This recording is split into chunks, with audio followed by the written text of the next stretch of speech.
இன்றைக்கு தந்தை பெரியாரை பற்றி மிக கொச்சையாக விமர்சனம் செய்யக்கூடியவர்கள் எல்லாம் தமிழ்நாட்டிலே நுழைத்து விட்டார்கள்.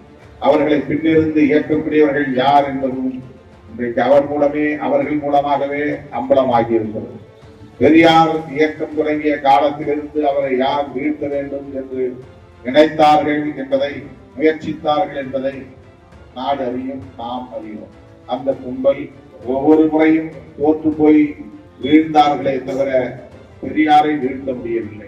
பெரியார் திமுக, அதிமுக போன்ற கட்சிகளுக்கு மட்டுமே உரித்தான ஒரு வழிகாட்டி அல்ல, விடுதலை சிறுத்தைகளுக்கும் அவர்தான் வழிகாட்டி, கொள்கை ஆசான்.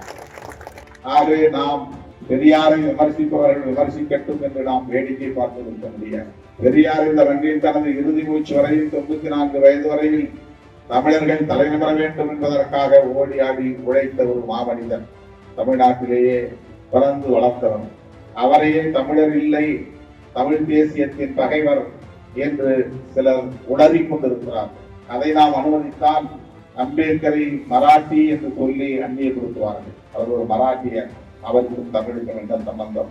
அவருக்கும் தமிழ்நாட்டுக்கும் என்ன சம்பந்தம்? தமிழ்நாட்டிலே தமிழை தாய்மொழியாக கொண்ட தலைவர்கள் தோன்றவில்லையா? ரெட்டைமலை சீனிவாசன் இல்லையா? பண்டிதர் அயோத்திதாசர் இல்லையா?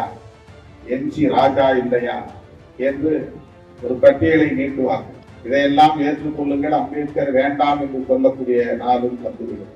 இது அறவே காட்டுத்தனமான ஒரு அரசியல். இன்றைக்கு தந்தை பெரியாரை பற்றி மிக கொச்சையாக விமர்சனம் செய்யக்கூடியவர்கள் எல்லாம் தமிழ்நாட்டிலே நுழைத்து விட்டார்கள். அவர்களை பின்னிருந்து இயக்கக்கூடியவர்கள் யார் என்பதும் இன்றைக்கு அவர்கள் மூலமாகவே அம்பலமாகி இருக்கிறது. பெரியார் இயக்கம் தொடங்கிய காலத்திலிருந்து அவரை யார் வீழ்த்த வேண்டும் என்று நினைத்தார்கள் என்பதை, முயற்சித்தார்கள் என்பதை நாடு அறியும், நாம் அறிவோம். அந்த கும்பல் ஒவ்வொரு முறையும் தோற்று போய் வீழ்ந்தார்களே தவிர பெரியாரை வீழ்த்த முடியவில்லை. பெரியார் திமுக, அதிமுக போன்ற கட்சிகளுக்கு மட்டுமே உரித்தான ஒரு வழிகாட்டி அல்ல, விடுதலை சிறுத்தைகளுக்கும் அவர்தான் வழிகாட்டி, கொள்கை ஆசான். ஆகவே நாம் பெரியாரை விமர்சிப்பவர்கள் விமர்சிக்கட்டும் என்று நாம் வேடிக்கை பார்த்து நிற்க முடியாது.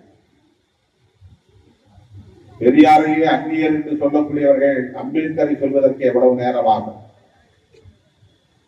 பெரியார் இந்த வண்டியில் தனது இறுதி மூச்சு வரையில் 94 வயது வரையில் தமிழர்கள் தலைநிமிர வேண்டும் என்பதற்காக ஓடி ஆடி உழைத்த ஒரு மாமனிதன், தமிழ்நாட்டிலேயே பிறந்து வளர்த்தவன். அவரையே தமிழர் இல்லை, தமிழ் தேசியத்தின் பகைவர் என்று சிலர் உளறிக் கொண்டிருக்கிறார்கள். அதை நாம் அனுமதித்தால் அம்பேத்கரை மராட்டி என்று சொல்லி அந்நியப்படுத்துவார்கள். அவர் ஒரு மராட்டியர், அவருக்கும் தமிழுக்கும் என்ன சம்பந்தம்? அவருக்கும் தமிழ்நாட்டுக்கும் என்ன சம்பந்தம்? தமிழ்நாட்டிலே தமிழை தாய்மொழியாக கொண்ட தலைவர்கள் தோன்றவில்லையா? ரெட்டைமலை சீனிவாசன் இல்லையா? பண்டிதர் அயோத்திதாசர் இல்லையா? என்.சி. ராஜா இல்லையா என்று ஒரு பட்டியலை நீட்டுவார்கள். இதையெல்லாம் ஏற்றுக்கொள்ளுங்கள், அம்பேத்கர் வேண்டாம் என்று சொல்லக்கூடிய நாளும் வந்துவிடும். இது அறவே காட்டுத்தனமான ஒரு அரசியல், மிகவும் அற்பத்தனமான ஒரு அரசியல். மொழிவாத அடிப்படையிலே இனவாத அரசியலை உயர்த்தி பிடிக்கும் ஒரு முயற்சி. திமுக, அதிமுக போன்ற கட்சிகள் ஆளும் கட்சியாக, ஆண்ட கட்சியாக இருக்கிற காரணத்தினால் நாம் இறங்கி போய் அப்படிப்பட்டவர்களுக்கு பதில் சொல்ல தேவையில்லை என்று அமைதி காக்கலாம். அப்படி விடுதலை சிறுத்தைகளும் நாம் வேடிக்கை பார்க்க முடியாது. நம்முடைய கொள்கை அடையாளங்களை சிதைக்கிற முயற்சிகளை அனுமதிக்க முடியாது.